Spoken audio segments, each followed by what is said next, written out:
Geography and GK by MP Beniwal के सभी छात्र छात्राओं को नमस्कार। आज हम इम्पोर्टेंट प्रश्नों के साथ फिर हाजिर हैं। आज के अपने जो प्रश्न है वो महाद्वीपीय विस्थापन सिद्धांत और प्लेट विवर्तनिकी सिद्धांत से संबंधित है, जो सभी परीक्षाओं के लिए महत्वपूर्ण है। तो आज अपने इन्हीं प्रश्नों के बारे में चर्चा करते हैं और इनमें अपना जो पहला प्रश्न है वो इस प्रकार है, महाद्वीपीय विस्थापन सिद्धांत के प्रतिपादक कौन है? पहला ऑप्शन है स्नाइडर, दूसरा वेगनर, तीसरा हेरी हेस और चौथा है डट्टन। तो अपने इसका सही उत्तर है वो है बे। वेगनर ने ही महाद्वीपीय विस्थापन सिद्धांत दिया था। वेगनर के बारे में आपको बताएं तो इनका पूरा नाम अल्फ्रेड वेगनर है।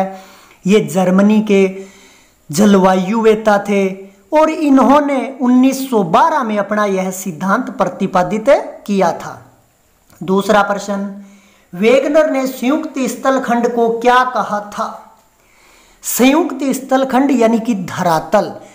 वेगनर ने अपने सिद्धांत में बताया था कि आज अपने जो सातों महाद्वीप है ये कार्बोनिफेरस युग में आपस में जुड़े हुए थे। तो उस जुड़े हुए भाग को इन्होंने क्या कहा? चार ऑप्शन है अपने, पेंजिया, पेंथालासा, गोंडवाना लैंड और टेथिस।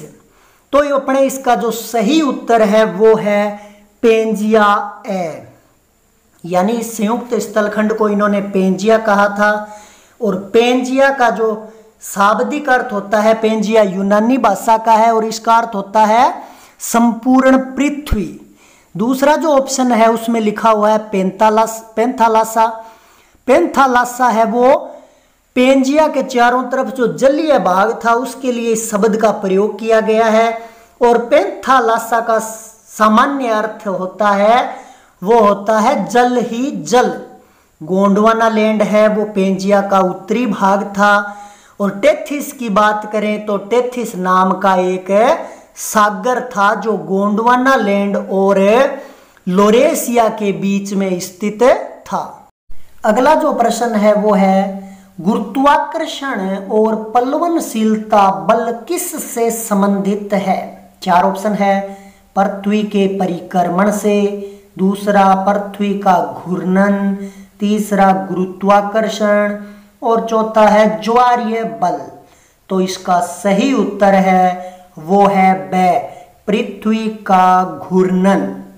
क्योंकि पृथ्वी के परिक्रमण से बल उत्पन्न नहीं होता, घूर्णन से प्लवनशीलता बल उत्पन्न होता है। गुरुत्वाकर्षण है वो तो एक प्रकार का बल है जो सूर्य का भी है, चंद्रमा का भी है और सभी ग्रहों का है। ज्वारीय बल है वो चंद्रमा और सूर्य का जो पृथ्वी पर प्रभाव या बल पड़ता है उसके लिए ज्वारीय शब्द का प्रयोग किया जाता है। अगला प्रश्न, भूमध्य रेखा की ओर प्रवाह किस बल की देन है?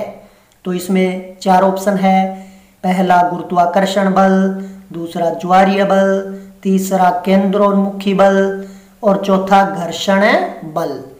तो भूमध्य रेखा की ओर प्रवाह आपको बता दें वेगनर के सिद्धांत के अंतर्गत आया था। वेगनर ने बताया था कि जितने भी स्थलखंड थे पेंजिया का जब विघटन हो गया था तो उसका कुछ भाग पश्चिम की ओर प्रवाहित हुआ था, कुछ भूमध्य रेखा की ओर हुआ था। तो पश्चिम की ओर जो प्रवाह हुआ था वो तो हुआ था ज्वारीय बल के कारण, और भूमध्य रेखा की ओर जो प्रवाह हुआ था वो हुआ था गुरुत्वाकर्षण बल के कारण। तो इसमें ए ऑप्शन है वो आएगा। अगला प्रश्न, पेंथालासा के शेष बचे हुए भाग को क्या कहा गया है? चार ऑप्शन है, अंध महासागर, हिंद महासागर, प्रशांत महासागर, आर्कटिक महासागर, यानी ये चारों महासागर आज भी मौजूद है।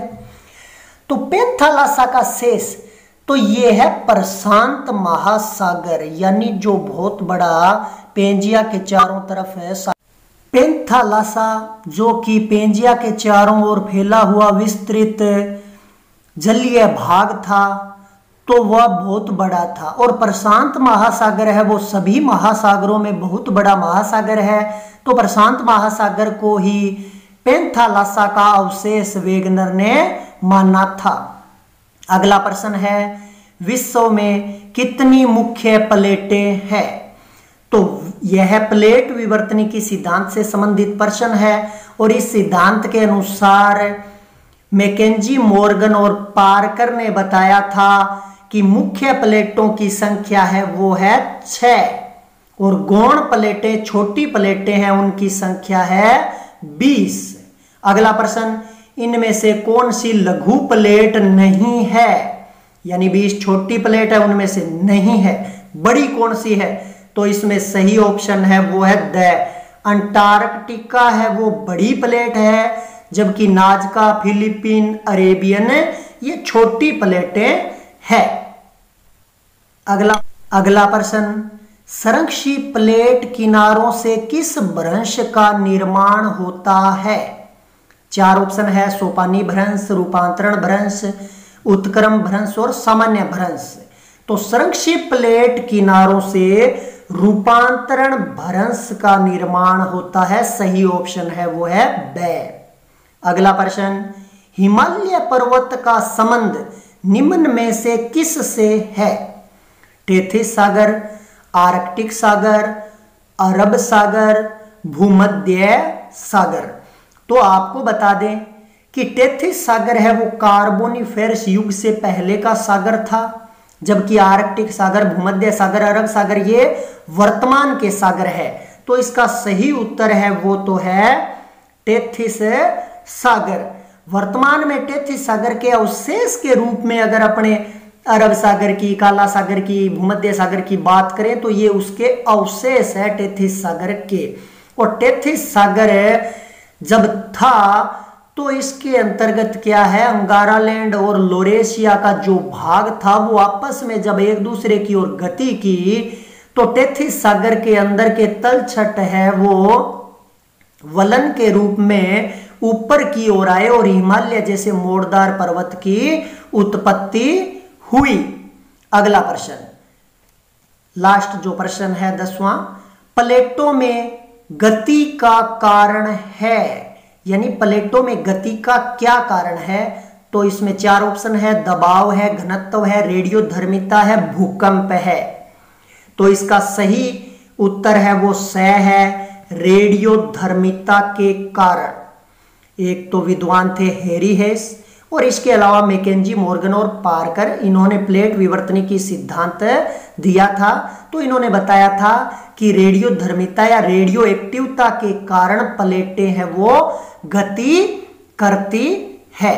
तो आज के अपने भूगोल से संबंधित इंपॉर्टेंट प्रश्न जो सभी परीक्षाओं के लिए उपयोगी है समाप्त होते हैं। अगली वीडियो में फिर मिलेंगे, तब तक के लिए नमस्कार।